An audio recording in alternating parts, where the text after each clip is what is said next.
The first thing that I want to talk about is what's going on with COVID-19 and with restrictions and vaccines and masks. And it's a really fast-moving story, so I apologize that I'm not going to be able to, I'm going to be giving you the information as I know it now, but I'm recording this, and if you're watching it later, I almost guarantee that some of what I'm going to say has changed, because it's such a fast-moving, evolving situation.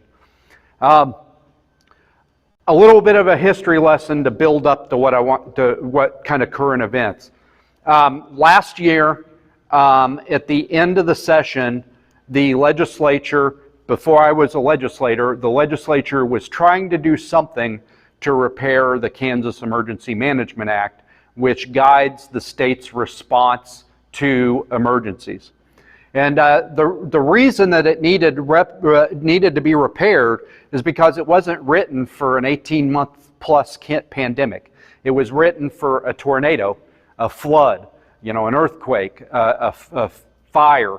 It was written for a few short days or a couple of weeks for the executive branch to be able to cut through red tape and get help where it needs to be in order to preserve life and to protect people. It was not written for an 18-month pandemic. And as a result of that, what was happening in the state is the governor was issuing executive orders, and there was really no check or balance on her executive power. There was no way for us as citizens, as Kansans, to have our voice heard in that emergency response. And so the legislature tried to pass a law. They didn't get enough votes to get it passed during the regular session. The governor called them into special session, and then they just passed the same law again, and she signed it. And what that law did was really, frankly, sort of duct tape and baling wire. All it did was it gave counties the ability to opt out of her executive orders, and that was the check. So every county could take her executive orders, analyze the situation in their counties, and make decisions for what's best for their county. For example, the governor issued a mandatory mask order, and the county, Leavenworth County, looking at the numbers here, the county commission is also the Board of Health. They convened as the Board of Health, and they made the decision that that wasn't right for Leavenworth, and so they opted out. And I'm going to circle back around to that to the end, because you're probably thinking, well, gee, we still had a mask ordinance here. I'll get back to that at the end. But that was municipalities making that decision, because every municipality has home rule power, and they can pass laws in their jurisdictions. But the counties were able to opt out of the governor's executive orders, which was the check on her power. But that was a temporary fix, and they understood that. It was really written in just a few months, very hasty hearings, and that's kind of the compromise that they could get 84 people to vote for, which is what you need for a veto-proof majority in the House. So this year, I was a legislator. This year was my first term. We went back and looked at the Kansas Emergency Management Act again. And there were some things that we felt needed to be in the Emergency Management Act in order to really give Kansans a voice in emergency response, especially with COVID. The first thing is, at some point, it's no longer an emergency. At some point, it's just a condition of life here in Kansas, and we've got to figure out how we're going to continue to run as a state, and we're going to regularize our response. And what the governor kept doing was reissuing the same disaster declaration, renewing the same disaster declaration. And so the legislature felt that there needed to be a legislative review of her ability to keep renewing this emergency, because it gives her extraordinary powers that really are not intended by the Kansas Constitution. And so that was one thing that we did in our update the emergency management law. Another thing that we did was we felt that the legislature should have a voice in these executive orders. And if a majority of legislators don't agree with the emergency order, don't feel that the emergency order is appropriate, they should be able to, as your representatives, express your will and overturn those executive orders. And then we also felt that we should preserve the county's ability to opt out. Because maybe the executive order that she's giving makes perfect sense for Johnson County and Wyandotte County and Sedgwick County, but it doesn't make sense for Allen County, with a much smaller population. So we didn't want to, the complaint of a lot of conservatives last year is that she had this huge paintbrush to do, detailed painting with. And what worked for one county didn't work for another. And we didn't want to be guilty of the same thing as a legislature. We didn't want to, just be wiping the whole slate clean of executive orders because they didn't fit Allen County. We wanted to preserve the ability of the counties to opt out so that if the executive order did make sense in one area, we didn't have to wipe it out for all of Kansas to protect those counties that felt like they should opt out. We passed that law, and actually we passed it in negotiations with the governor's office, and so there was broad bipartisan support for the KEMA bill. It was much great. It wasn't just Republicans voting for it. Democrats voted for it too. It was a bipartisan bill, and it was signed by the governor. Why am I telling you all that? I've told you that a million times. Well, things are moving fast. One of the provisions in the Emergency Management Act that we passed was if you, as a parent of a child, felt that your school board had passed some restriction or some mandate that was hurting you or hurting your child, or if you were, as a business owner, you felt some restriction that your city or your county had passed was hurting your business, we created a mechanism for you as an individual to go to a court and plead your case to a judge in a reasonable amount of time and possibly get relief from that restriction if the judge agreed with you and your reasons. And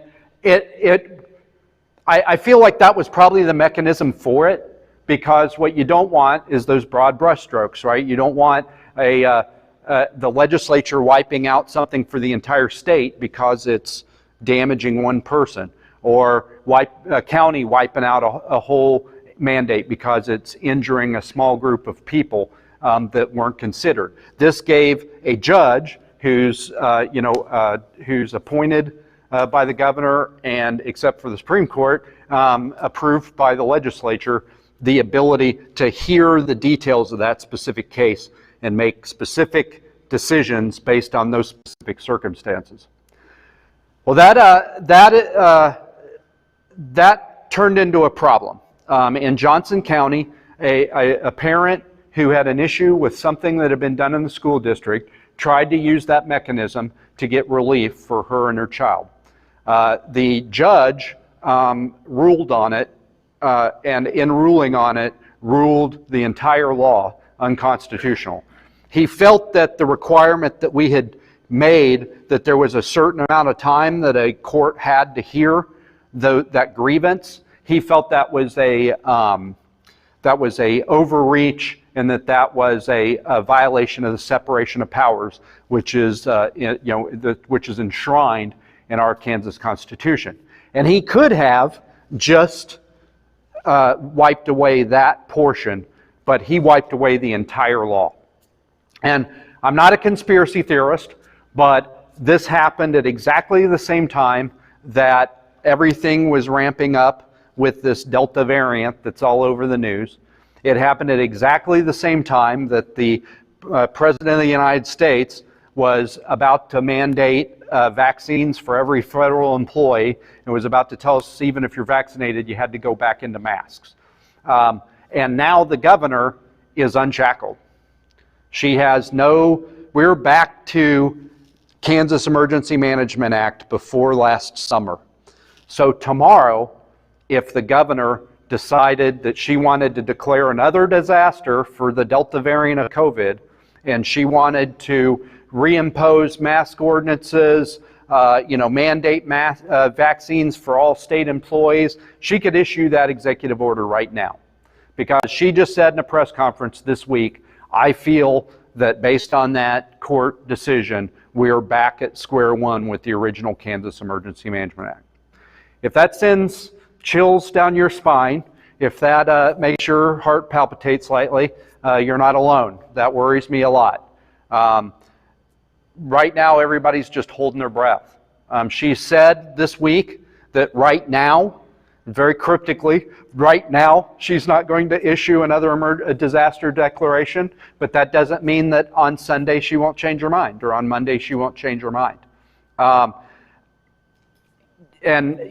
not, backing up before I go on, I'm not saying that the governor is an evil person. I'm not saying that she's intentionally trying to make our lives difficult. I am always of the mind, and I've said this about a gajillion times when I was on the campaign trail running, and I've said it about 24 times since I've been elected in town halls and in other engagements. I'm of the mind that two principles should always be in effect whenever we're doing anything in governance. The first thing is that decisions that affect our lives should be made by elected officials, not by unelected appointees and bureaucrats. Not that unelected appointees are evil people, just they are not elected to reflect the will of the people. And they're not subject to elections should they do something that people don't like. That's the first principle. But the second principle, equally important, is that no one person should wield unchecked power. Every person is subject to a check and balance on their power. Whether it's the Supreme Court, the legislature passes laws, the Supreme Court can overturn those. But frankly, I think that we need some kind of legislative confirmation of them when they're appointed. Right now, that's not the case. We can talk about that in questions if anybody wants to talk about it more. The governor shouldn't be able to issue laws because she's not a lawmaker. The legislative branch is empowered by the Kansas Constitution to pass laws. And so she should not be able to pass laws with no checks and balances on her powers. The Kansas Emergency Management Act gives her the extraordinary power to issue these executive orders, these emergency orders, in emergencies. But we felt like we should have some check on our power, like I said before. But without the changes that we've made to the Kansas Emergency Management Act, she is now unrestrained again. She has no checks on her power. And I think that's dangerous whether she had won or Chris Kobach or Jeff Collier had won or whoever was sitting in the governor's office right now. I'd be saying the same thing. No one person should be wielding unchecked power in a republic, in a democracy. That is not conducive to a free society that protects our freedoms and our liberties. So where are we now? That's a very good question. We're all, as I said, the legislature, we're all kind of holding our breath, waiting to see what's going to happen with the governor and with these executive orders. I am very concerned that the city might feel compelled to do something. They have done that in the past, and we'll circle back around to that. And if the governor issues an executive order of a mandatory mask order, the county no longer has the ability to opt out. So we're just going to be wearing masks. I mean, there's not going to be anything we can do about it. I hope that if that happens, we'll be called back into session. The legislature is a part-time legislature. We're in session by the Constitution for 90 days. Our 90 days are up, but we can convene for a special session if 2/3 majorities in both houses want to do that. And so I'll tell you, I think there's going to be 2/3 majority so want to do that if she issues another disaster declaration. But that's really where we are right now. The federal government is doing a lot of stuff right now, and you guys know as much about it as I am watching TV. First the VA, the Department of Veterans Affairs, mandated that if you're a frontline medical professional, dealing with patients, it's mandatory that you get the vaccine. And then a few days later, the president came around and said every federal employee must get the vaccine or be tested on whatever regular interval. So the president of the United States has sort of created top cover for a lot of these governors that have exercised extraordinary powers in the past to do something similar here. And I'm very, very concerned about that. I think if she tries to do something like that here, I think we'll go back into special session. I hope and pray that we'll go back into special session, and I will be expressing those hopes and concerns to our leadership in a very vigorous manner until we do go back into special session.